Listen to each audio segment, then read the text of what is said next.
Hey everyone, and welcome. Imagine a world where the sun rises just once a week, where the warmth of life hides deep inside a living mountain, guarded by ancient watchers and whispered secrets. Please comment what you will do entire week if you live in place where sun rises only once a week. Tonight, I'm taking you on a journey far from Earth, to Aurelia, humanity's second chance, where hope flickers like an ember waiting to be fanned into flame. This is more than a story. It's an experience. So find a quiet place, get comfortable, and let your mind drift into this new dawn with me. If you enjoy stories that make you wonder, dream, and imagine what lies just beyond the shadows, I'd love for you to be part of this growing little community. Hit that subscribe button so you don't miss our next adventure. And after listening, share your thoughts in the comments. Tell me which part of Aurelia you'd visit first, or what you'd guard if you were one of the mountain's watchers. All right, ready? Let's begin. When the final storm swallowed the last green places of Earth, the sky was no longer blue, but a quilt of ash and memory. Governments fell, corporations merged with nation-states, and power rested in the hands of those who could build vessels to pierce the heavens. It wasn't a single exodus, but thousands of frantic departures stitched together by desperation. Among the ships was the Arcolite, a generational ark forged in the ruins of Antarctica's last ice shelf. Its hull was carbon diamond composite, gleaming like a fallen star. Inside were the last 10,000 souls who could afford or earn passage. Scientists, artists, builders, dreamers, and the occasional stowaway who slipped through the biometric gates. Amara Solari was born on the Arcolite. She never saw the real sun, only the soft pulse of the ship's artificial dawns. Her mother, a quantum botanist, spent her waking hours engineering algae that could eat carbon faster than it could breed. Her father, once a poet on Earth's dying streets, wrote stories of places they'd never see again. The journey lasted a lifetime, and then some. In the cryobase, entire generations slept while machines whispered lullabies of meadows and rain. For decades, the Arcolite drifted through the quiet black, guided by coordinates to a distant exoplanet humans called Aurelia, the Golden One. When the ship woke its children for the final approach, Amara was 20 by ship time, though she'd been alive for nearly 80 years in frozen fragments. Her hair was black like the void outside, her eyes the color of copper. She remembered nothing of Earth except her father's half-remembered tailies. Aurelia unfolded beneath them, a marble veiled in clouds like spun silk.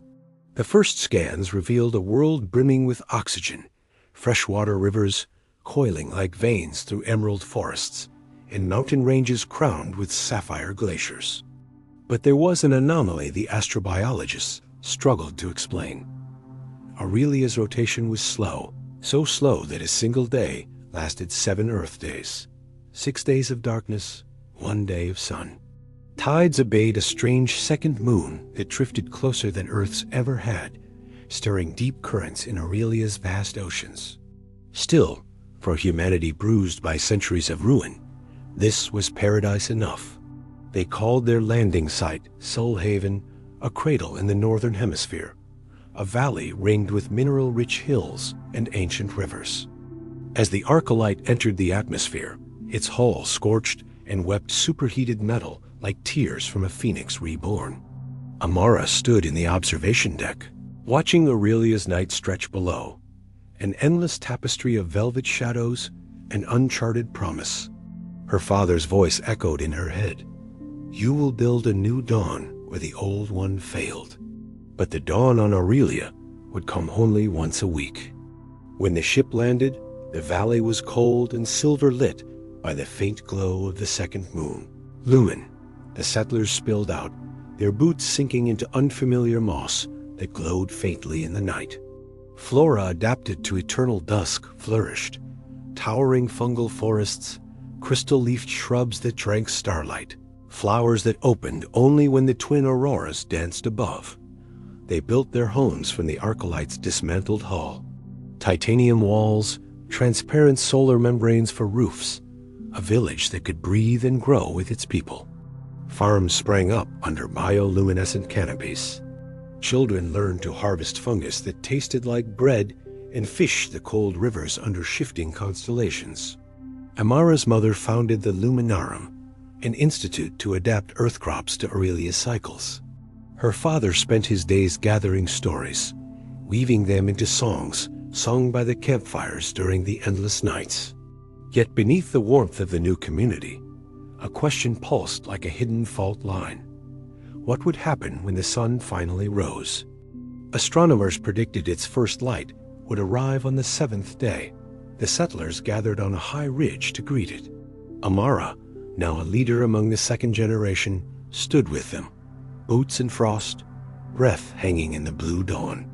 As the first rays breached Aurelia's horizon, the entire valley ignited in color no human eye had ever witnessed. Greens that shimmered like emerald flame, rivers turning molten gold, the fungal forests folding their luminescent umbrellas under the fierce blaze. The people wept for the warmth. For the first time in generations, they felt the true sun on their skin. But as the day bloomed, so did the first sign that Aurelia held secrets deeper than anyone had dared to imagine. Far in the distance, on a mountain peak untouched by settlement, something reflected the sunlight back, a glimmer like polished glass, geometrically perfect in a wilderness that should have been wild. Amara lowered her hand from shielding her eyes, heart beating faster than the sun's passage. She knew they would have to go there, to climb the sunlit peak before night reclaimed the world. And so the story of the seventh dawn began, not with salvation, but with a question glittering in the first true light. When the first Aurelia dawn faded, the settlers realized how quickly light could become a craving. After 6 days of cool darkness under bioluminescent forests and starlit fields, that single sunlit day seared itself into their bones, a reminder of what they'd lost and what they still didn't understand. In the days that followed, Amara couldn't sleep. She stood often at the edge of Solhaven's boundary lights, staring toward the distant peak where the reflection had glimmered. No one else seemed eager to speak of it. They were busy repairing the solar arrays, scorched by the sun's sudden intensity and tending to crops that had withered in one brutal blaze of daylight.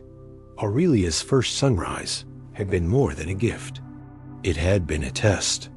When Amara spoke of the glinting structure, the Council of Settlers listened, but offered only caution. "Leave it be," her mother, Dr. Celeste Solari, said one evening, running pale fingers over hybrid maize shoots under the biocanopy. "Aurelia is a living thing, Amara. Maybe it's better not to prod at its secrets too quickly." But secrets had a way of prodding back. On the second cycle, the next Sunday, the reflection was visible again, clearer this time. It was no trick of ice or rock. Through the settlement's oldest telescope, a relic from the Arcolites' observation bay, the shape resolved into something uncanny. A smooth spire or dome, too symmetrical to be natural. By then, rumors had already stirred among the settlers. Whispers about other landing teams reporting strange formations on distant ridges, about equipment that sometimes failed in the long night, about the second moon, Lumen, shifting ever so slightly out of its predicted orbit. Amara couldn't let it rest. 3 days before the third sunrise, she gathered a team, volunteers like herself. There was Rehen Wu, a hydro engineer whose laughter disguised a tendency to vanish into silent thought. Ayodel Ren, the settlement's youngest geologist, who had a knack for reading stone like a living text.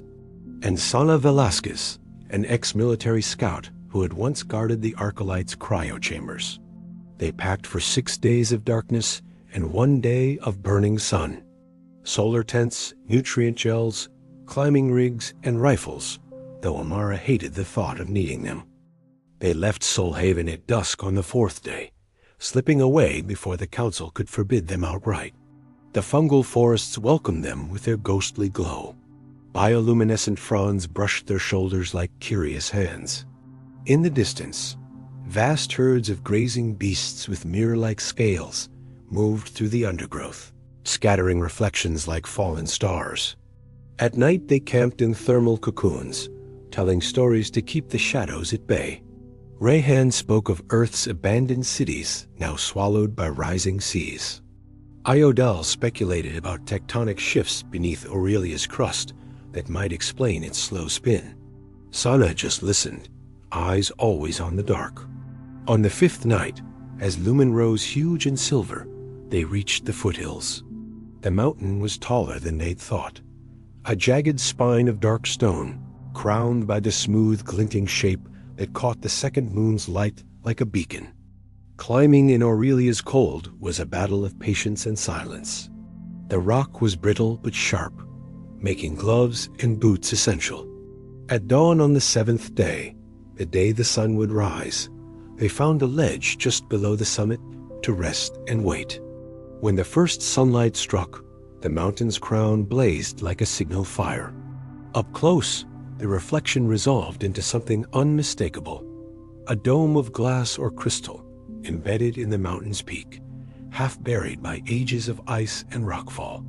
Iodel knelt beside the smooth wall and brushed away centuries of frost with a gloved hand. "This isn't geological," she whispered. "It's grown or built." Rehan held up his scanner, a handheld device designed for mineral surveys. But the readout blinked and died when it touched the dome's surface. He tapped it, frowned.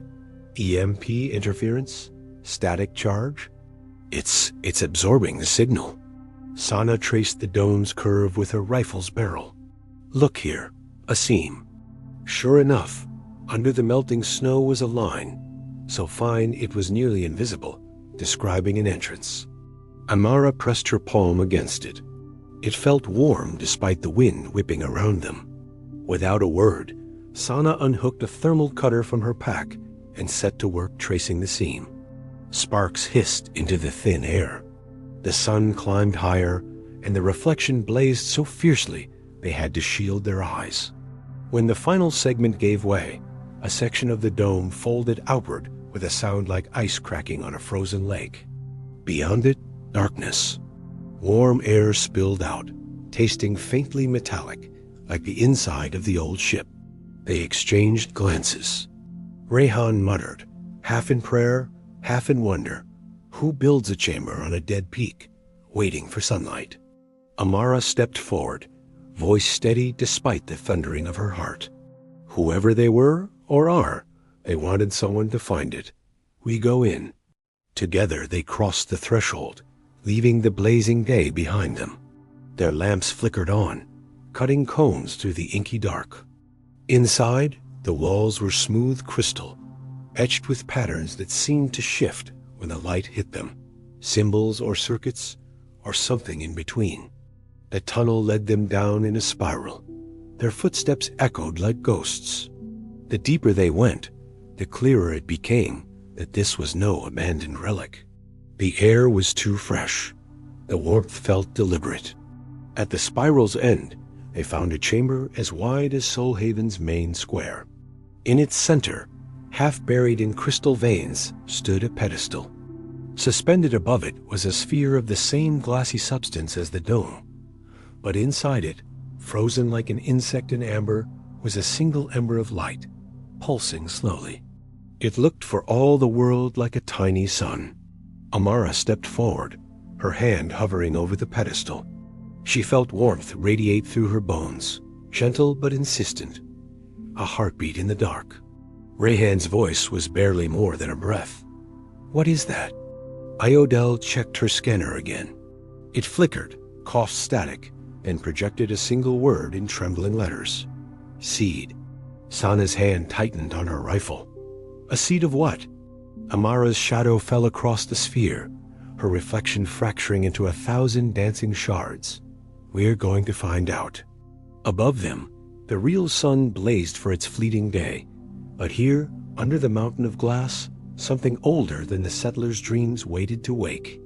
In the chamber beneath the mountain of glass, the tiny sun pulsed like a heartbeat from a world older than any human dream. The four explorers stood transfixed as its glow painted their faces in shifting shades of gold and blue. Iodel was the first to break the silence, her breath ghosting the crystal walls. It's not natural. Look, the pedestal, the wiring, if you can call that wiring. She ran her gloved hand along fine silver lines that veined the floor like frost, converging beneath the sphere. They were not made of metal, as humans understood it. Closer inspection revealed them to be crystalline conduits, shimmering with faint light that responded to their presence, growing brighter near Rihan's boots, dimmer near Sana's outstretched hand. Sana clicked off the safety on her rifle. We should leave it alone. Anything powerful enough to burn like that in here, in the dark. Rihan knelt at the pedestal's edge, fascinated. But look, this whole chamber is a machine. This seed might be the core. What if it's some kind of power source? A backup sun? Amara said nothing at first. She pressed her palm to the pedestal. A warmth spread up her arm, not burning but gentle. A sun's kiss in miniature. Her mind drifted to the settlers back at Solhaven, the failing solar rays, the crops that withered under the too fierce sun, the endless cold between dawns. What if Aurelia had always held the answer beneath its skin? Before she could speak, the pedestal reacted. Under her touch, faint glyphs flickered to life on its surface, loops and arcs that shifted into recognizable patterns. They weren't any human language, yet they tugged at something primal, something mathematical. Rihan's eyes widened as he leaned closer. Wait, those aren't just glyphs. That's code. Look at the repetition. It's binary nested in fractals. A language that talks to itself. Iodel adjusted her scanner, which buzzed with static then cleared. I'm getting a reading now. Partial translation matrix forming. Whatever this is, it's trying to interface. Sana hissed. It's responding? To you, Amara? Amara's voice felt distant in her own throat. Maybe not just me. Maybe to us. To our heat, our thoughts, or maybe it was waiting for the sun. Rihan tapped a few keys on his portable console. If this thing is a power source, it could solve everything. We wouldn't be trapped in the 6-day dark. We could build cities, farms, light entire valleys. Sana cut him off, eyes cold. Or wake up something that wants to stay asleep. We came here to look, not to play gods. But Amara couldn't pull away. The warmth grew stronger. In her mind, she felt echoes, flickers of images she couldn't name, swirling gas giants, burning orbs drifting through black space, structures that looked like cities orbiting artificial suns. She whispered, "It's showing me things." Iodel turned her scanner toward Amara. What kind of things? But before Amara could answer, the pedestal's glyphs flared, then vanished. The warmth receded all at once, leaving her fingertips cold. The sphere overhead pulsed once, twice, then settled into a steady glow. Rihan exhaled. It's stable. Whatever it did, it's dormant again. Sana lowered her rifle, but didn't holster it. We need to go back. The council has to know. Amara nodded, though part of her wanted to stay, to sit beneath that miniature sun and peel back the layers of what it meant. But instinct told her this was only the beginning. They'd stirred something ancient awake, and secrets that sleep under mountains never stay buried for long. As they turned to leave, Iodel paused near the entrance. She pressed her ear to the crystal wall, frowning. Do you hear that? They stopped. A low hum, almost too deep to be sound, shivered through the floor. Rihan checked his console, blank. Sana swept her light over the chamber. Nothing moved. Iodel shook her head. It's like... Then the mountain shook. Not violently, but enough to knock frost from the ceiling. Far above, an echo like thunder rolled through the stone. Outside, the sun was already sinking. Shadows spread like spilled ink over the glacier fields. Sana muttered, "That's our cue. Move." They scrambled back through the spiral corridor. At the threshold, Amara cast one last glance over her shoulder at the chamber below. The sphere pulsed once, a soft heartbeat in the growing dark. Then the door folded closed behind them, seams knitting shut with a hiss of escaping steam. The mountain stilled as if nothing had ever been disturbed. By the time they descended the ridge, the last daylight was gone. Night reclaimed Aurelia like a lover long denied. They pitched camp at the foothills, too exhausted to speak, each haunted by the same questions. As Amara lay awake in her thermal cocoon, she felt the warmth of the sphere linger in her bones. She wondered if the settlers at Soulhaven could feel it too. A subtle shift in the air, a promise of something new under the long dark. Far above, the second moon lumen drifted past the mountain peak. For a heartbeat, it cast a silver halo around the hidden dome. Something ancient had woken, and it knew they were there. The journey back to Soulhaven was a quiet one. The four explorers trudged through the long night under Lumen's watchful eye, carrying questions heavier than their packs. Sometimes Amara caught Sana scanning the ridgelines, as if expecting the mountain to follow them. Rehan tapped constantly at his dead console, hoping it would come alive again with data from the sphere. Iodel murmured half-thoughts into her recorder, piecing together seismic readings that made no sense. By the time they crossed the boundary lights of Soulhaven, dawn was still days away. The settlement glowed softly under its web of biolamps, domes and tents stitched together with remnants of the Arcolites' hull. Pipes hissed steam into the cold air. Wind turbines spun lazily, but the batteries they fed into were half empty now. News of their return spread before they reached the main hall. People emerged from the dormitories and hydroponic bays. Engineers, teachers, farmers, eyes wide with hope or suspicion. Children peeked from behind adults' legs, too young to remember Earth, but old enough to sense something big had happened. Inside the council hall, a repurposed cargo module lined with translucent polymer windows, 12 chairs encircled a circular table. At the head sat Dr. Celeste Solari, Amara's mother, wrapped in a heavy shawl of woven fungus fiber. Her hair, streaked with frost, framed eyes sharp as ever. Beside her were the other council members: Kaito Nomura, chief engineer; Mara Jane Kulkarni, director of food logistics; Father Derek Miles, keeper of cultural archives; and others who spoke for every corner of Soulhaven's fragile ecosystem. Amara and her team stood before them, boots still caked in the mountain's crystalline dust. A hush fell as Celeste fixed her daughter with that mother's gaze, half fury, half fear. "Amara," she began, voice low but echoing in the chamber, "what have you done?" Amara glanced at her companions. Rehan shifted uneasily. Iodel stared at the floor.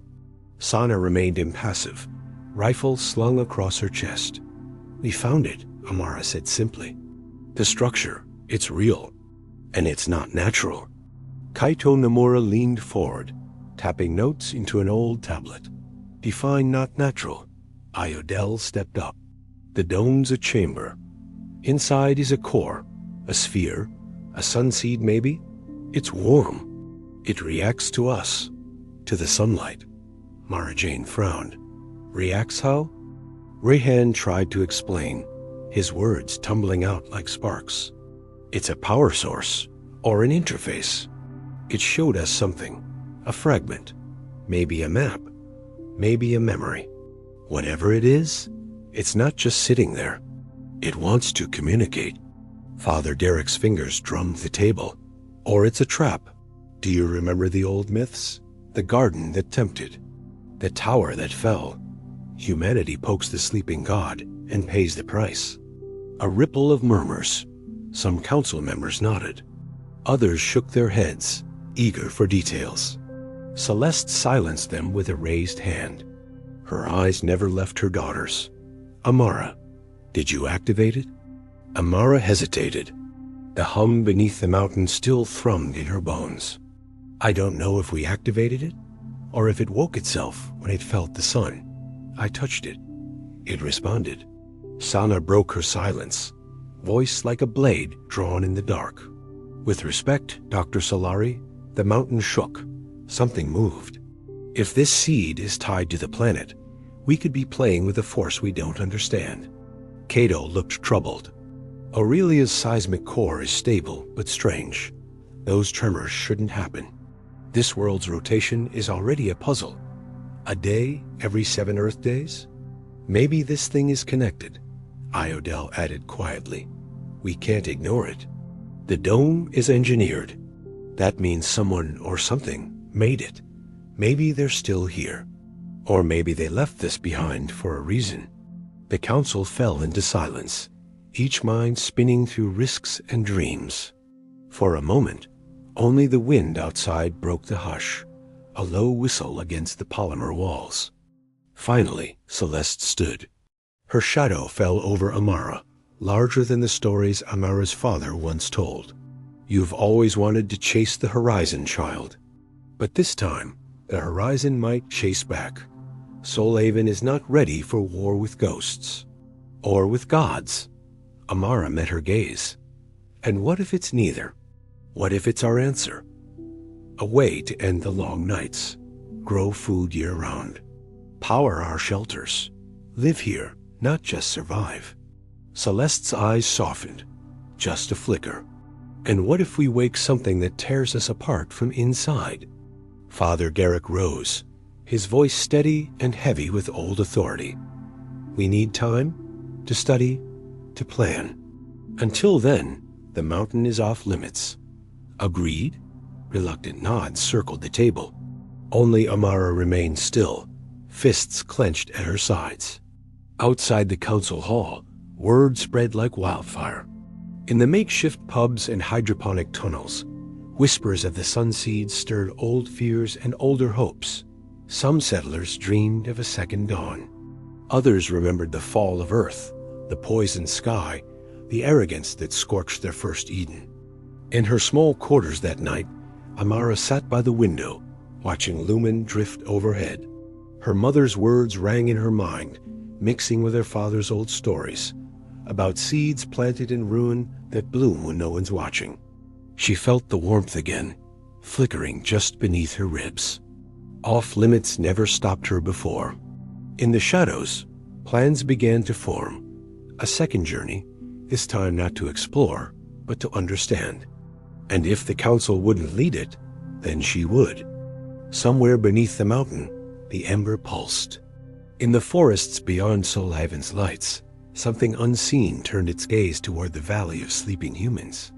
And far above, the sun waited its 7 days to rise again. The council's decree did little to soothe the restless settlement. Word of the seed beneath the mountains spread through Solhaven's narrow streets like fire through dry grass. For some, it was a sign that Aurelia was a promised land after all, a world that might give back more than it took. For others, it was a curse in disguise, a reminder that humanity's hunger for power had ruined one planet already. Amara watched the divide grow in whispers and wary glances. In the hydroponic bays, workers lingered by the nutrient tanks, murmuring about the next sun cycle. Near the old cargo hull that served as a community canteen, a group of engineers argued over cracked solar panels and failing batteries. Even the children, who should have been chasing phosphorescent fire moths through the fungal groves, now sat huddled together, eyes wide at overheard tales of hidden suns. Despite the council's ban, Amara's team couldn't stay idle. In a disused section of the Luminarum's greenhouse dome, Rion set up a hidden workspace.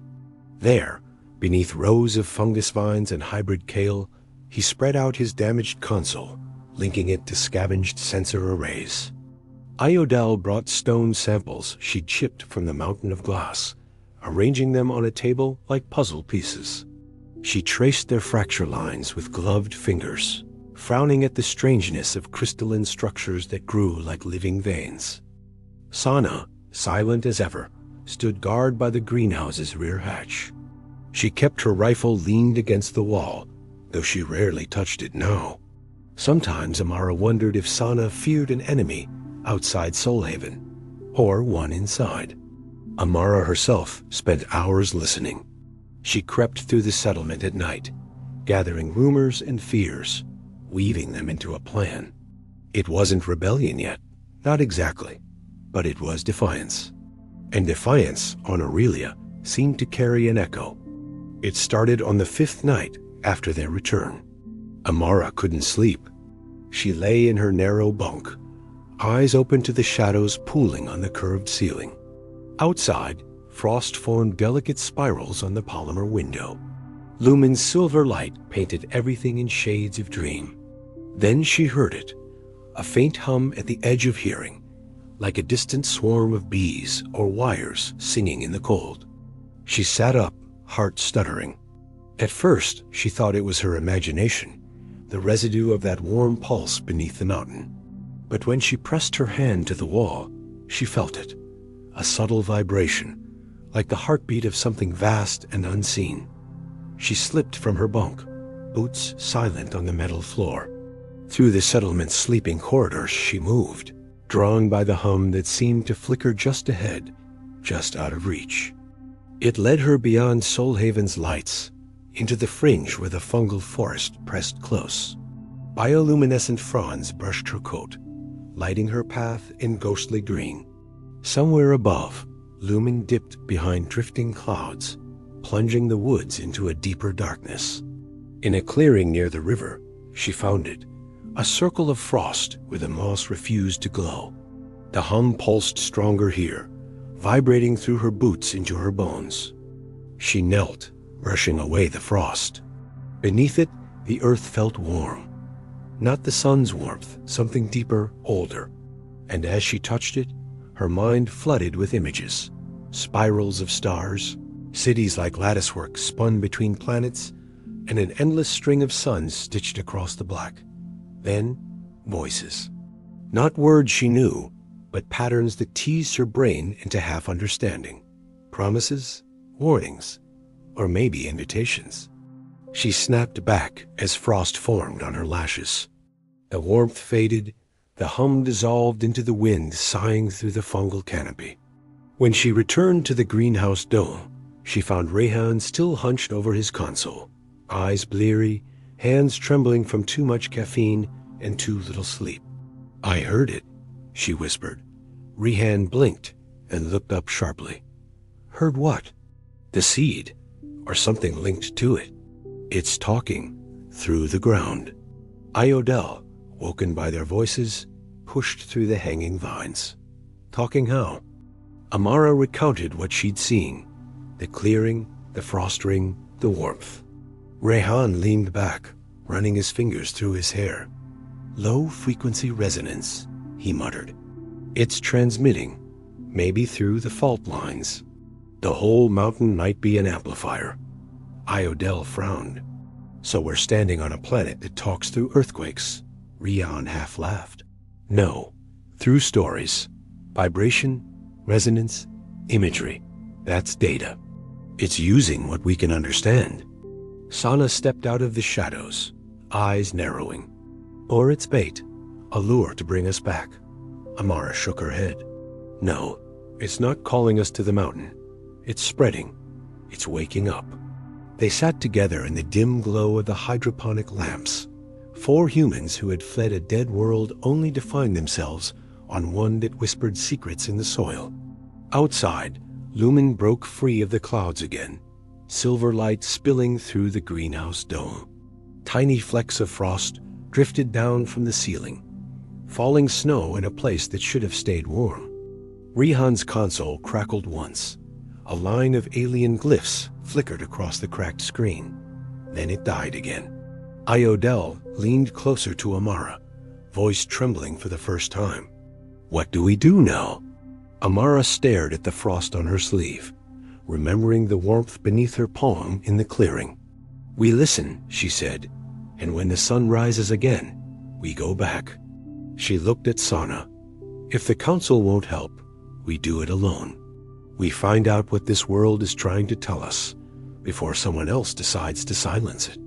Far away, Deep beneath the mountain of glass, the sphere pulsed in its crystal cradle, a heartbeat in the dark.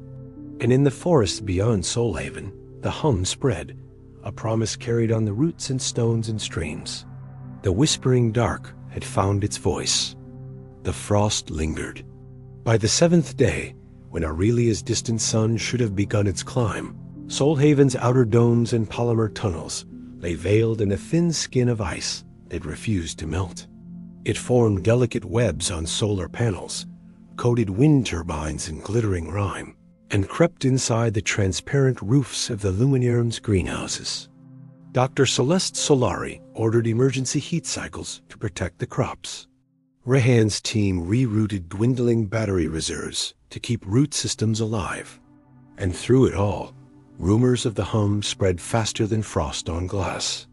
At dawn on the 7th day, Amara stood alone by the western perimeter where the old Arcolite hull formed a watchtower above the valley. In the dim glow of the settlement's biolamps, she stared at the horizon, waiting for the sun that would come only once every 7 days. But it was late. Clouds gathered on Aurelia's eastern ridge, thick and heavy as iron. The wind that scraped the watchtower's walls carried a chill sharper than any they'd felt before. Amara pulled her coat tight, breath silver in the stale air. Beneath her boots, the frost hummed with that same subtle vibration. The whispering echo from the clearing by the river, the mountain's distant voice threading itself through the valley floor. Behind her, a soft crunch of boots on ice. Sana climbed the ladder silently, rifle slung over her shoulder. She said nothing for a long time, only watched the dim horizon with Amara, eyes narrowed against the freezing gusts. "Feels wrong," Sana said at last. "The sun's never late," Amara nodded. She could feel it too, a sense that something had shifted far beyond what the Council's charts or telescopes could explain. Aurelia's breath felt, caught. Below them, Soulhaven stirred restlessly. Rehan's greenhouse lamps flickered in the half-dark. Iodel moved between the hydro tunnels with a handheld scanner, trailing frost that cracked under her boots. Settlers huddled in the main dome, murmuring about the sun that refused to rise. Some crossed themselves with old earth gestures. Others pressed their palms to the floor, as if listening for an answer beneath the ice. That night, the council met again, this time in hushed emergency session. The council hall's walls were slick with condensation. Generators hummed just outside, barely keeping the heat inside bearable. Dr. Celeste Solari's face looked older than Amara remembered, lines carved deeper by worry, eyes shadowed by sleepless nights. She called for quiet, but the voices rose louder than the hum under their boots. "The solar batteries won't survive another cycle," Kaido Nomura warned, voice brittle with fatigue. "Our reserves are already down by a third. If the sun doesn't break those clouds by tomorrow, we lose the crops in Sector 9. And after that, the people starve." Mara Jane Kulkarni finished for him. Father Derek spoke softly, but his words cut through the panic. "This is a test. We have always known Aurelia was not Earth. The long night is its nature. Perhaps the mountain." Amara stepped forward before he could finish. "Perhaps the mountain holds the solution." Dozens of eyes turned to her, some pleading, some accusing. She felt Sana step closer behind her, a silent shadow. Celeste's voice was ice. "Amara, we forbade another attempt. And if we do nothing?" Amara snapped back. "We sit here in the dark until the cold takes us?" You all feel it. The hum under the frost, the way the sun hesitates behind those clouds. It's all connected. She pulled a thin drive from her coat pocket and dropped it onto the table. Iodel had slipped it to her earlier. Seismic data, resonance patterns, recordings of the hum that carried through the frost. Rehan's dying console had come alive long enough to capture a few minutes of it, a vibration that was too patterned to be mere tectonics. Celeste picked up the drive, turned it over in her palm as if it might bite her. "You want us to trust echoes in the frost," she murmured. Amara held her mother's gaze. No, I want you to trust that Aurelia is alive in ways we haven't begun to understand. And that seed, the sphere in the mountain, it's waking up because it's needed. We can't be too afraid to listen. Silence. The frost on the council hall window cracked with a sound like breaking bone. At last, Celeste looked down the table at the other council members. Kaido shifted uneasily. Mara Jane kept her eyes closed, whispering a prayer. Father Derek's fingers drummed his chair's arm in a steady, troubled rhythm. Then Celeste spoke, not to the council, but to her daughter. If you go without sanction. If this brings ruin on Soul Heaven, then blame me, Amara said. Her breath rose in a thin ghost between them. But I will go. Sana's rifle clicked softly as she shifted her weight. So will I. Iodel stepped from the shadows by the doorway, frost dusting her coat. And me. A moment later, Rihan pushed through the heavy curtain that served as a door. His face was pale, but his grin was sharp. And you'll need a mad engineer. So count me in. Celeste closed her eyes. When she opened them, the mother was gone. Only the leader remained. You have until the next dawn. If the sun still refuses us, I won't stop you. But I won't protect you either. When Amara stepped out into the frost-veiled night, she looked up at Luin, drifting between broken clouds. The second moon glowed faintly pink around its rim, a hue she'd never seen before. She felt the hum under her boots again, deeper now, spreading through the frost like a slow heartbeat. Somewhere far, beyond Soul Heaven's trembling lights, the mountain of glass waited, its hidden ember pulsing like an answer, waiting to be spoken aloud. Amara whispered into the cold, "We're coming back." The frost at her feet cracked and steamed, as if the earth itself exhaled in reply. By the time the sun should have broken the clouds, the frost had become a prison. Soul Heaven's turbines shivered uselessly in the still air. Bayo lamps flickered and died, plunging entire hydroponic bays into darkness. In the settlement's heart, families gathered in tight circles around makeshift stoves, burning fungus briquettes meant for emergency fuel, reserves that would run out long before the next dawn if nothing changed. Amara felt the hum beneath her boots each time she crossed the snow-dusted thoroughfare. It threaded through the roots of the fungal groves, pulsed through the icy veins of frozen streams, vibrated inside the bones of the mountain that loomed beyond the settlement's edge. She sensed it now like a pulse guiding her forward, a promise that the path ahead would not stay frozen forever. Rehan, Iodel, and Sana were waiting at the old Arcalite hangar by the edge of Soul Heaven's light grid. Their packs were lined up against the corroded wall, filled with thermal coils, climbing gear, data consoles, and a handful of nutrient bars they'd scavenged from the council's stockpiles. Rehan was talking to his battered console again, coaxing a faint glow from its cracked screen. Iodel sat cross-legged nearby, scribbling fresh notations onto a fragment of hydroponic tarp. Sana watched the shadows with that same steady stillness she carried like a second weapon. "Ready?" Amara asked, voice low so the sleeping settlement wouldn't wake to stop them. Rehan cracked a grin. "Ready to die, maybe. But if I have to freeze, I'd rather do it at the feet of something that might save us." Iodel muttered, "Or kill us quicker. But yes, ready." Sana only nodded. She handed Amara a second thermal blade, a short, humming arc meant to slice frozen stone as easily as cloth. Amara slipped it into her pack without a word. They moved out just before the false dawn, that hour when the sky pretended to lighten behind the thick bank of clouds. The frost crackled under their boots, whispering with the hum that guided them back toward the mountain of glass. They made good time through the dark forest. The fungal canopy above seemed to pull back as they passed, fronds drooping away from the trail as if clearing a path. Rehan joked about the trees listening to them. Iodel kept stopping to press her gloved hand to the frozen trunks, feeling the faint vibration under the bark. By the second nightfall, they reached the river where Amara had first felt the warmth beneath the clearing. The frost ring was still there, larger now, the center a black patch of bare earth where the snow refused to settle. They circled it in silence. Rehan knelt, palm hovering above the ground. "Feel that?" he asked. They all did. A subtle heat rising through the soil, carrying with it that same distant hum. Not sound exactly, but a feeling that made their bones resonate like tuning forks. Iodel whispered, "It's like it wants us to know where to go." Sana's eyes swept the tree line. "Or it wants us to think that." Amara stepped into the ring. The warmth flowed up through her boots, coiling into her legs like a memory of summer. She knelt, pressing her palm flat against the dirt.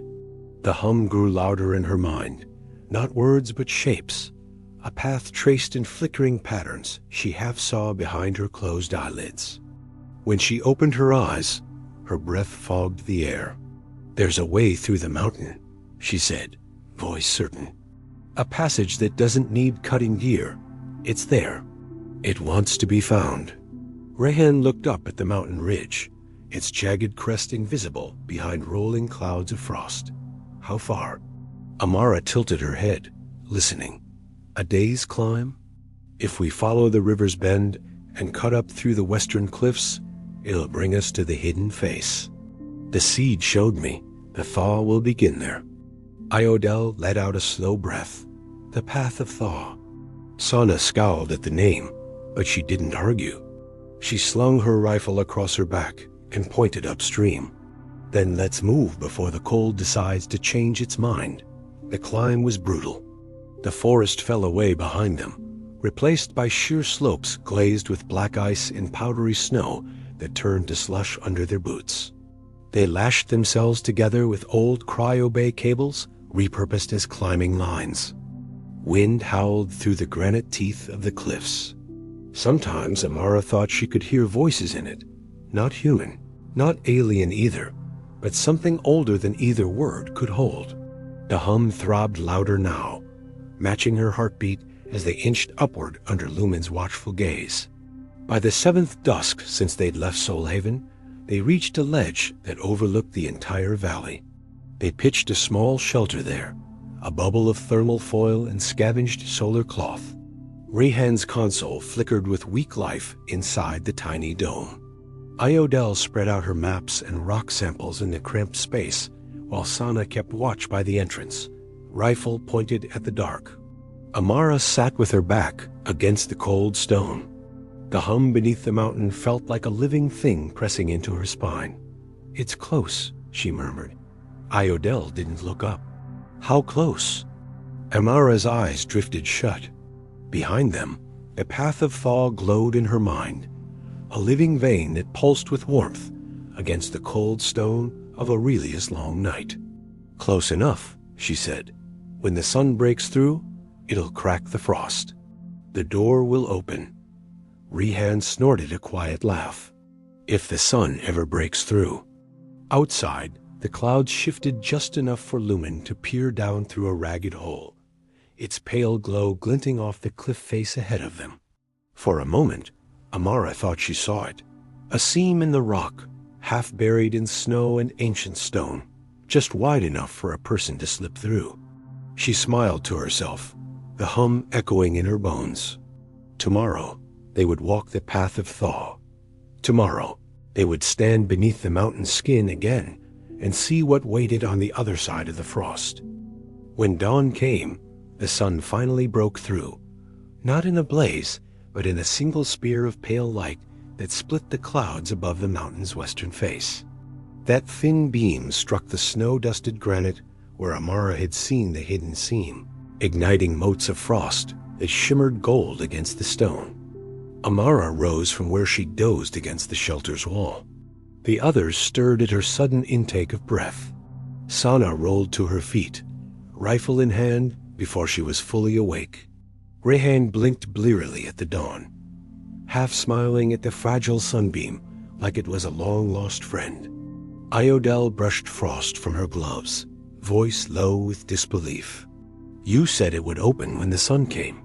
Is that it? They packed up the foil dome quickly, burying the thermal scraps under loose rock to keep them from drifting down the cliff face.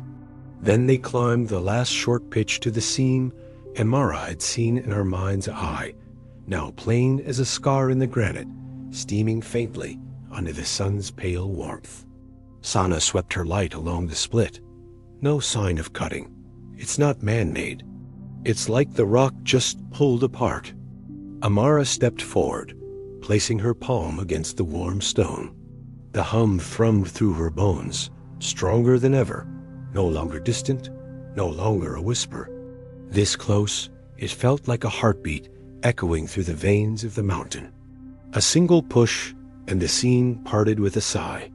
The rock peeled away, folding back like petals of iron frost. Warm air spilled out, carrying that same faint metallic taste they remembered from the sphere chamber deep below. Inside was a narrow corridor lined with crystal veins that pulsed with a dim amber glow, brightening with each step they took into the passage. For a moment, it was almost beautiful. Then the door sealed behind them, shutting out the wind, the pale sun, the entire valley below. They moved slowly, guided by the crystal veins that lit their path. Beneath their boots, the stone grew warmer, smoother, as though it had been shaped by the passage of something living. The hum turned into a subtle vibration that pressed against their eardrums, like standing too close to a massive generator, but organic, as if the entire mountain was alive and murmuring to itself. Rayhan brushed a scanner over the walls. The readings danced and jittered, no clearer than before. Same pattern, binary fractals nested in crystal. If this is a power conduit, it's not like anything we know. Iodel ran her hands over the wall's veins, reading the flow of warmth through stone and crystal. It's not a conduit, she murmured. It's a vein. This mountain's alive, not with blood, but with something like it. Sana muttered, "Let's just hope it doesn't bleed us dry when it wakes up."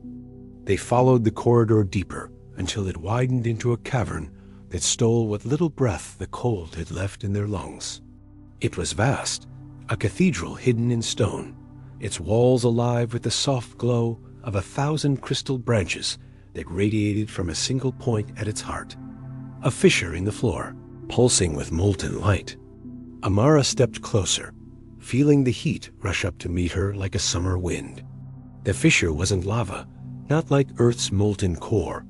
It was something more refined, something shaped. A stream of pure energy flowed through veins of crystal and stone, splitting and rejoining in patterns that felt deliberate, like circuitry mapped on a planetary scale.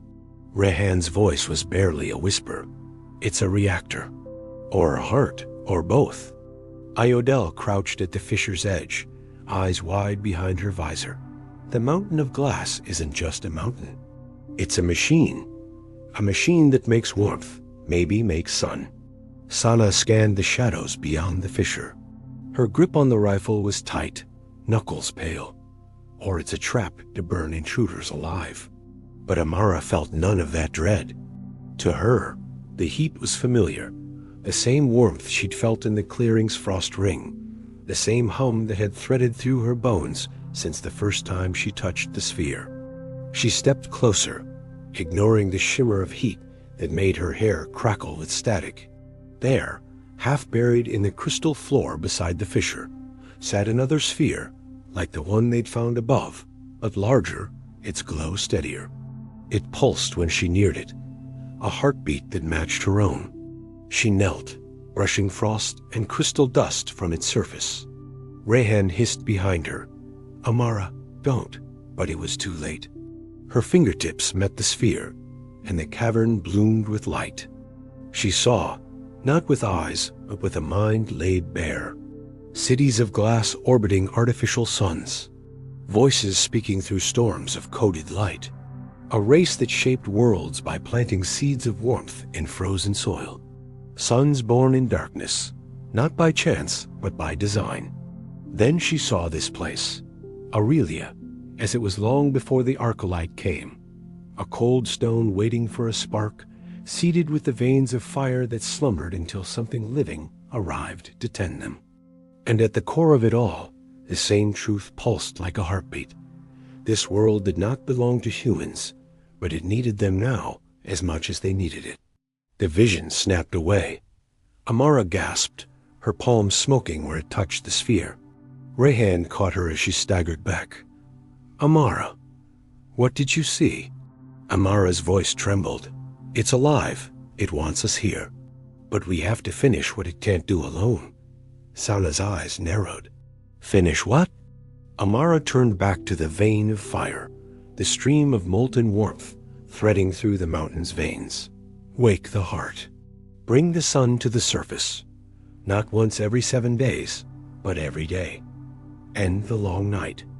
Iodel shook her head, half in awe, half in fear. "You're saying we can control the planet's spin? The sun's cycle?" Amara didn't look away from the sphere. She felt the hum coil around her ribs like a second heartbeat. "Not control," she whispered. "Restore." This world was waiting for someone to finish what it started. We're the spark, but the fire is already here. In the depths of the mountain, the vein of fire pulsed brighter, as if hearing her promise. The journey out of the cavern was slower, heavier. The crystal veins that had glowed warmly now dimmed, as if reluctant to see them leave, their amber light retreating into the mountain's depths. Outside, the chill air hit Amara's face like a cold slap, a reminder of the world waiting beyond the cavern's embrace. Rayhan was the first to break the silence. That was beyond anything I imagined. If the mountain is a machine, it's ancient, older than any record, maybe older than humanity itself. Iodel wiped her brow despite the cold. "And if it's waiting for us, then what? We're supposed to be caretakers? Operators?" Sana's voice was flat but steady. "Or just pawns. We don't know who built this, or why. And we definitely don't know what happens if we fail." Amara's gaze drifted upward. The mountain's glassy peak caught the first slivers of the rising sun, reflecting and refracting the light into fractured rainbows that danced on the frost below. It was beautiful, but she knew the beauty hid more than it revealed. Back at Solhaven, news of their discovery ignited cautious hope and fierce debate. The council was divided. Some believed the mountain's heart was the salvation they needed.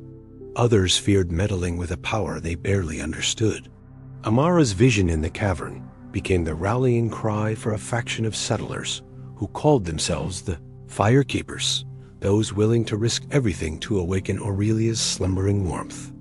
But as preparations began for a deeper exploration and possible reactivation of the mountain's core, strange occurrences unsettled the settlement. Lights flickered unpredictably. Sensors recorded faint seismic pulses that didn't match any known geological activity. Shadows moved in the fungal groves at night, too large and too deliberate to be wildlife. Settlers whispered of dreams, vivid, haunting visions of the mountain, speaking in ancient tongues, calling for guardians or sacrifices. Father Derek documented these dreams in his journals, convinced the mountain was communicating in symbols beyond words. One night, Amara dreamt she was inside the mountain itself, walking through endless halls of shimmering glass and fire. The walls whispered secrets in a language older than time. She saw faces neither human nor alien watching her with eyes like stars. When she awoke, her hands trembled. The mountain was not just a machine or a planet. It was a living memory, a sleeping giant whose dreams shaped the fate of all who lived upon Aurelia. As the sun began its slow cycle once more, Amara and the Firekeepers prepared to descend beneath the mountain again. This time, not as explorers, but as heralds of a new dawn, or perhaps a final reckoning. The mountain's heartbeat quickened with anticipation, and beneath its glassy skin, the ember waited, no longer dormant, but ready to ignite the next chapter of Aurelia's story. The days following their return from the cavern passed in a tense whirlwind. Solhaven buzzed with activity, yet beneath the surface, a fragile tension wound tighter with every passing hour. The Firekeepers, now led by Amara and her team, had begun preparations for what would become the most critical expedition in Aurelia's short history. The plan was audacious: to return deep within the mountain, to the very core where the vein of fire pulsed, an attempt to awaken the sleeping heart, to coax the dormant power into sustaining the planet's surface warmth and light beyond the rare, once-a-week sunrise. The Council's resistance remained, but it was quieter now. Fear gave way to cautious hope. Mara Jane Kulkarni's food reserves were running thin. Kato Nomura's engineers warned that without an energy breakthrough, Salhaven's fragile ecosystem could collapse within a single long night. "We have no choice," Celeste Solari said at the Council's meeting. "If this fails, the frost will claim us all." Even Father Derek, who had once warned of ancient gods and sleeping monsters, gave a slow nod. The mountain dreams. Perhaps it dreams of us too. Preparation was exhaustive. The Firekeepers built new equipment, heat suits woven from biofibers resistant to the mountain's strange electromagnetic fields, portable energy cells designed to harness the faint pulses of the vein of fire, and communications arrays to relay data back to Solhaven through the thick stone and frost. Rayhan spent nights repairing his console, integrating alien crystal samples into its core. "If the mountain is a machine," he explained, "then maybe it's also a network. We'll need to speak its language to wake it." Iodel studied the strange minerals with an obsession that bordered on reverence.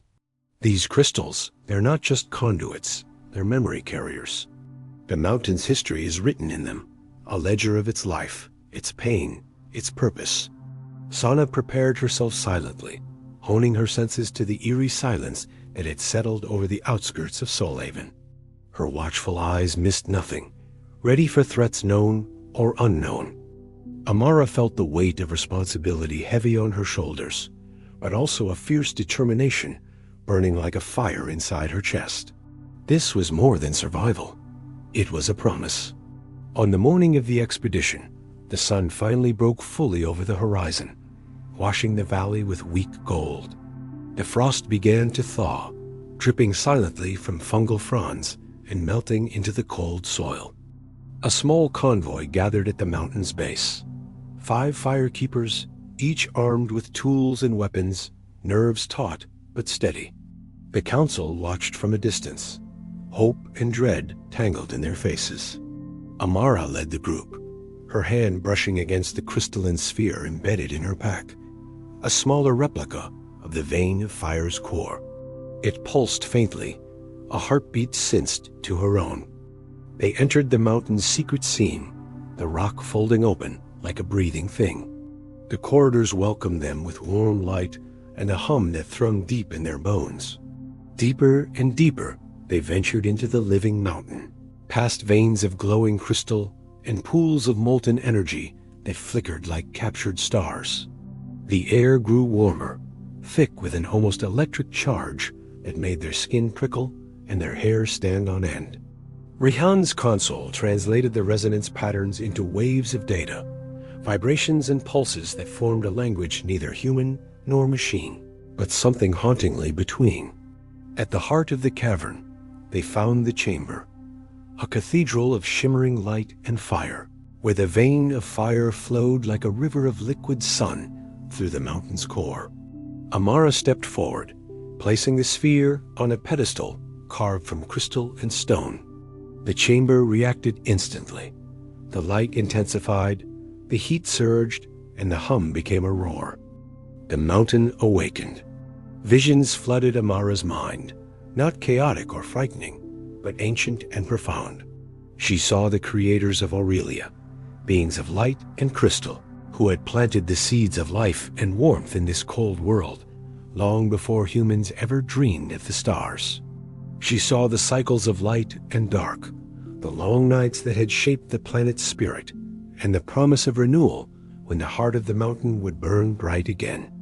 But she also saw the dangers, the cost of awakening a power so vast, so old, that it might consume everything if not carefully guided.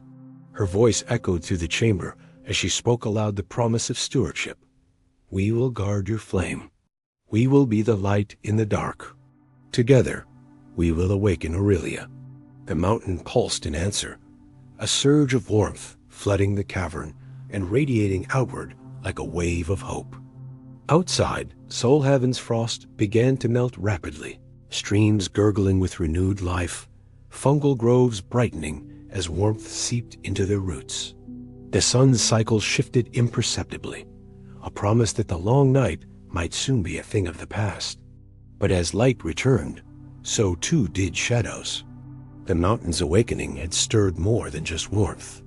The warmth was a balm and a warning.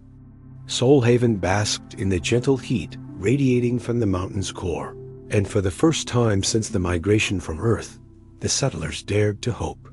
The frost retreated rapidly, revealing thawed soil rich and dark beneath a canopy of vibrant fungal growth. The hydroponic farms flourished anew, crops sprouting faster and stronger than ever before. The once dim luminescent flora glowed brighter, casting ethereal light across the valley as the days grew longer, the sun no longer a reluctant visitor. Children laughed again in the streets, their breath no longer misting in the chill. Amara watched from the settlement's highest point, the Arcolite watchtower, a faint smile gracing her tired face. They had done it. They had awakened the heart of Aurelia, and with it, a new dawn for humanity's second home. Yet, even as light returned, shadows lengthened in unexpected places. Strange occurrences unsettled the settlers. Machines powered by the mountain's energy flickered unpredictably. Communications arrays crackled with bursts of static that sometimes formed eerie patterns, almost like messages. Several settlers reported vivid dreams of strange beings, crystalline figures woven from light and shadow, neither hostile nor friendly, watching silently from the edges of their vision. Father Garrick's journals swelled with cryptic entries about the mountain's other children, entities he described as echoes in the stone, remnants of the ancient creators who had birthed Aurelia's living heart. He warned that while the flame had been awakened, the mountain's full consciousness might not be entirely human-friendly. One evening, as dusk deepened and the second moon rose in a pale arc, Amara convened with her closest team inside the Luminarum's greenhouse dome. Rayhan paced beside his console, still integrating alien crystal circuits, his brow furrowed in concentration. "The energy fluctuations are not random," he said. "It's like the mountain is, communicating or reacting to something. I've never seen resonance patterns like this. They almost look like warnings." Iodel nodded, pulling up mineral scans that showed subtle but accelerating shifts in the mountain's crystalline lattice. "The mountain is changing, structurally, energetically. These aren't natural tremors. Something deep inside is stirring." Suddenly, a low vibration rippled through the chamber, and the walls began to shimmer. Shapes emerged, ghostly echoes of figures, neither fully formed nor entirely intangible. They moved with slow, deliberate grace, their forms woven from light and crystal, eyes burning with quiet intensity. Amara's heart pounded. These were the echoes of the forgotten, the creators, or perhaps the remnants, guardians caught between existence and memory. One stepped forward, voice clear though unspoken, filling her mind like a tide. "You awaken what was meant to sleep. The flame you kindle burns brighter than your kind can control. Beware the price of light." Rayhan's console emitted a series of sharp beeps. "The energy here is spiking, unstable, unpredictable." Iodel whispered, "The mountain's memory is a warning and a plea. The creators bound their power here to protect the world, but the bond weakens." Sana's rifle was steady in her hands. "Then we have to decide. Do we bind with the mountain or fight what's coming?" Amara looked into the glowing eyes of the echoes and felt the weight of their message settle deep in her soul. This is not just about survival anymore. It's about stewardship. We are the mountain's new guardians, whether we choose it or not. The chamber pulsed brighter, and the echoes began to dissolve into light, their warning lingering like a heartbeat in the silence. As they turned to leave, the vein of fire glowed fiercely, the mountain's power both promise and peril. Outside, the twin moons hung low, and the night was no longer silent. The return from the mountain's heart was marked by a solemn silence that hung heavily over Solhaven. The echoes of the forgotten still lingered in Amara's mind, their warning a shadow against the fragile light they had fought so hard to reclaim. The council convened at once in the central hall, a structure of reinforced glass and metal, warmed by the vein of fire's radiant energy that now coursed beneath the settlement. Faces once hopeful were now etched with doubt and fear. Celeste Solari, ever the pragmatic leader, opened the meeting with measured gravity. We stand at a crossroads. The mountain's power is undeniable, but so too are the risks. We cannot proceed blindly. Amara rose to speak, the crystalline sphere cradled in her hands like a beacon. The creators left us a covenant, a bond to protect Aurelia's balance. We have awakened a flame far greater than ourselves. It demands more than fuel. It demands understanding, respect, and sacrifice. Rayhan's voice cracked with urgency. Energy readings suggest instability. If the vein of fire overwhelms the mountain's natural limits, it could fracture the planet's crust, triggering catastrophic seismic events. Iodel spread out her mineral maps, pointing to stress lines forming near the mountain's base. We are already seeing fractures, the mountain strains beneath the power we have unleashed. Sala's gaze was hard, her fingers tightening around her rifle's grip. And if those fractures tear open, what comes out? The Watchers warned us, shadows born of the flame. Father Derek, voice hoarse from nights of prayers and vigil, added, "The covenant is not merely a pact but a test. We must prove ourselves worthy to wield this gift." Tensions simmered as factions emerged. Some, like Amara and the Firekeepers, advocated for deeper communion with the mountain, to learn its language, honor its will, and guide its power with care. Others, fearful of the unknown, called for restraint, or even retreat, wary that humanity was meddling with forces beyond comprehension. Amara knew the fractures mirrored more than the mountain's veins. They split the community's resolve. Each night, whispers spread in hushed tones, questioning whether the light they had brought was salvation or a herald of doom. Determined to secure the Covenant's future, Amara proposed an unprecedented mission, to forge a new bond with the mountain, seeking the heart of its consciousness and pledging their stewardship in a ritual of union. She assembled a small council of the most trusted Rehan, Iodel, Sana, and Father Derek, along with a contingent of scholars, engineers, and firekeepers skilled in both science and lore. Their journey led them once more into the mountain's depths, following the crystalline veins where the vein of fire pulsed strongest. This time, the corridor seemed alive, shifting subtly as if responding to their presence, welcoming or testing them in equal measure. At the heart of the cavern, they discovered an ancient altar, a circular platform of crystal and stone, etched with symbols that pulsed with an ethereal glow. Father Derek stepped forward, chanting in a language long forgotten, his voice weaving through the chamber like a sacred thread. Amara placed the sphere at the altar's center. The mountain responded instantly. The crystal walls shimmered, the floor vibrated, and a radiant light enveloped them. Visions flooded Amara's mind, the creators, their civilization, their sacrifices to bind the mountain's power, and the promise of renewal through unity. But within those visions, a shadow lurked, a fracture in the covenant, a betrayal that had shattered the Creator's world and nearly destroyed Aurelia.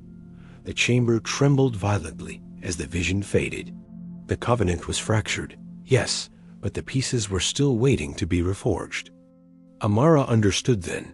Their mission was not just to awaken the flame, but to heal the wounds of the past, to restore balance before the mountain's power consumed all. Back on the surface, the fractures beneath the mountain deepened. Strange phenomena rippled across Aurelia. Sudden storms, shimmering distortions in the air, and shadows that moved with intent. The Watchers appeared more frequently, their presence a silent warning that the time for choosing sides was at hand. Amara's resolve hardened. The fractured covenant demanded more than survival. It demanded sacrifice, courage, and unity. And as the mountain's heartbeat grew louder, so did the question. Could humanity rise to meet the mountain's legacy? Or would the flame they lit burn them all to ash? The fractures beneath the mountain of glass weren't just physical. They mirrored the growing fault lines within Solhaven itself. The once unified settlement was now cleaved by fear, ideology, and the heavy burden of choice. Amara's vision of a fractured covenant had struck a chord deeper than she expected. The mountain's ancient power had awakened not only possibility, but unrest.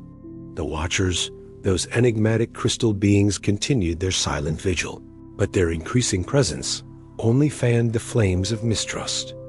The Firekeepers, fiercely loyal to Amara's cause, pushed for deeper exploration in communion with the mountain's consciousness. They believed that the key to survival lay in understanding and working with the planet's living core. Opposing them was a coalition of traditionalists and pragmatists led by Counselor Marek, a former engineer who had lost family in the early harsh winters. Marek warned of hubris. "We are not gods," he said in a tense council meeting. "This mountain's power could undo everything we've built if we're not cautious." Tensions erupted in heated debates, dividing families and friends. Markets once bustling with shared optimism became places where whispered fears and accusations thrived. The settlement's once bright streets now bore the weight of uncertainty, and some began to question if humanity could survive not just the long nights, but its own divisions. Amara, burdened but resolute, reached out to the Watchers in an attempt to bridge understanding.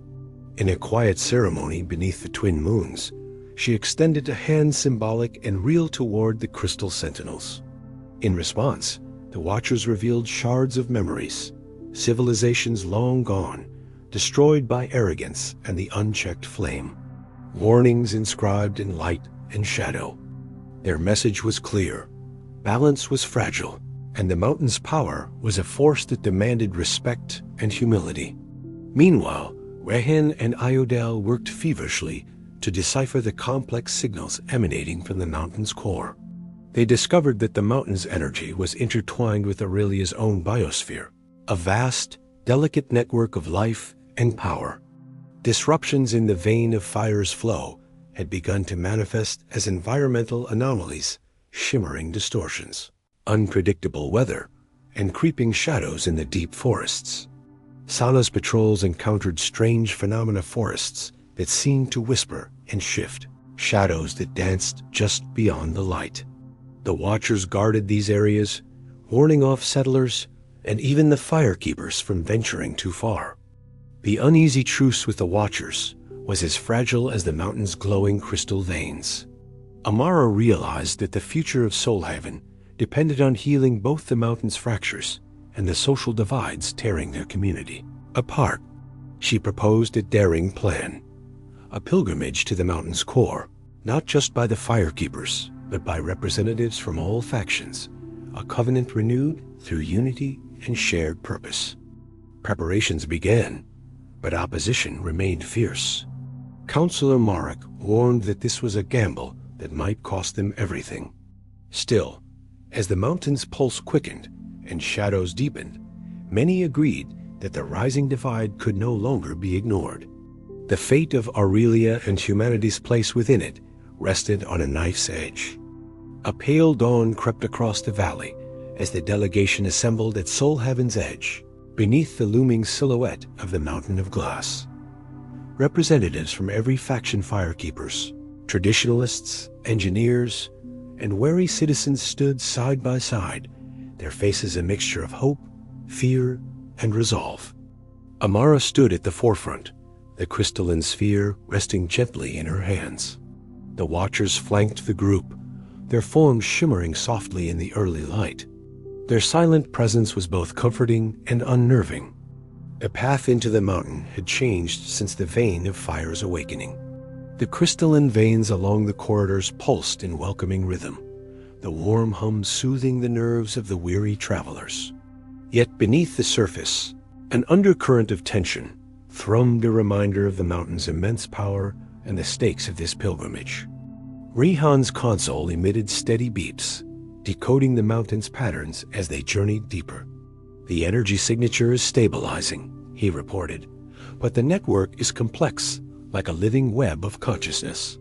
Iodel traced her fingers along glowing runes embedded in the walls. "This is more than technology. It's symbiotic.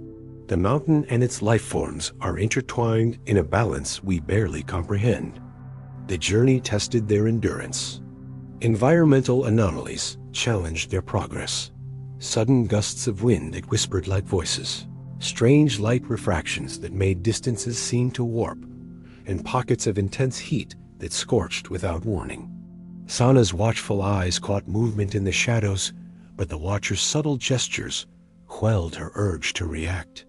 These guardians seemed to control the mountain's forces, maintaining balance with an ancient wisdom. Upon reaching the heart chamber, the group beheld the vein of fire flowing through crystalline conduits, liquid light coursing like veins of molten gold through the mountain's core. Father Derek stepped forward, his voice a steady chant blending ancient prayers with new vows. The mountain responded, its glow intensifying, the hum rising to a symphonic crescendo that vibrated through their very souls. Visions unfurled before Amara's eyes. The Creator's sacrifices, the birth of Aurelia, and the fragile covenant that bound life to light and shadow. She saw their failure, the fracture in the bond, and the chance for renewal resting in their hands. The pilgrimage culminated in a ritual of unity. Each representative placed a token, symbolizing their faction's values upon the altar. A seed, a shard of crystal, a crafted tool, a written vow.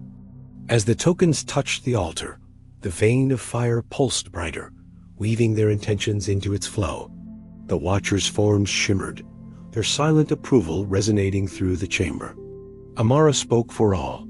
"We renew the covenant, not as separate factions, but as one people, guardians of this flame and stewards of Aurelia's future."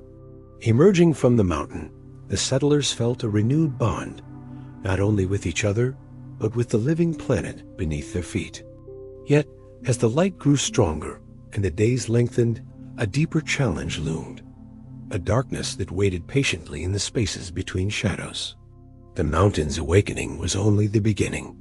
The unity forged in the mountain's heart radiated outward through Soulhaven, igniting hope and healing fractures long deepened. Yet beneath the surface of this newfound peace, a subtle darkness stirred a veil of shadows that had been awakened along with the vein of fire. Amara stood on the highest ridge, the twin moons casting silver light over the valley. The watchers gathered silently around her, their crystalline forms flickering between light and shadow. "The mountain's gift is not without cost," one whispered in her mind. "Light and shadow dance forever entwined. To protect the flame, you must face what lies beneath." As days passed, the settlers encountered strange phenomena. Creeping darkness that resisted the sun's warmth, whispers carried on cold winds, and glimpses of forms shifting just beyond sight. Rihan's instruments detected fluctuations unlike anything before, energies oscillating between brilliance and void, threatening the balance they had sworn to uphold. Iodel's research revealed the truth. The mountain's power was a living duality, creation and destruction bound together.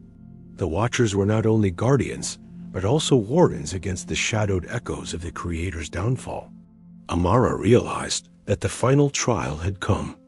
To truly honor the covenant, she and her people had to confront the shadows, not to destroy them, but to understand and integrate their place in Aurelia's eternal cycle. Gathering the council and the fire keepers, Amara prepared for a journey unlike any before, a descent beyond light into the depths of the mountain's shadowed heart, where secrets and dangers awaited.